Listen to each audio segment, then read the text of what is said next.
Есть видео, обычный сырой куриный помет с перьями. Эту свалку местные жители нашли, что называется, по запаху. По их словам, поселки Сапугали, Травкино и Никольское за последние несколько месяцев превратились в долину куриного помета. После того, как мы обнаружили свалку, вот сейчас уже декабрь месяц, земля мерзлая.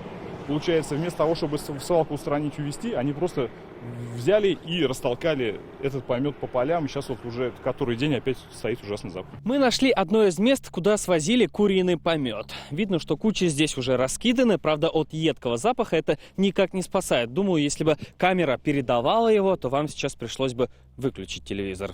И в куче помета действительно можно увидеть перья и скорлупу. Таких источников запаха, по словам местных, сразу несколько. Когда ветер вообще, если с той стороны ветер сюда,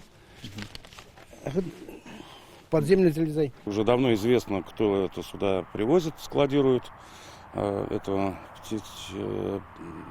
фабрика. Мы поехали на ближайшую птицефабрику. На территорию нас не впустили, связаться с руководством тоже не удалось. В итоге мы отправили письменный запрос с вопросом, причастна ли фабрика к организации навозной свалки. Как оказалось, в Россельхознадзоре уже осведомлены о проблеме и здесь подтверждают догадки жителей. Судя по обращениям, выезжали уже несколько раз. Регулярно до сегодняшнего дня были обращения. Никаких там несоответствий или превышения допустимых уровней каких-то токсичных элементов, микотоксинов, микробиологических показателей не было выявлено.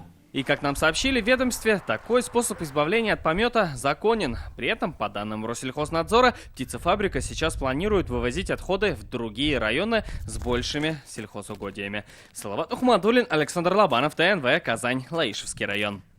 Все новости дня, выпуски программы «Новости Татарстана», программы и фильмы на сайте tnv.ru и на YouTube-канале ТНВ.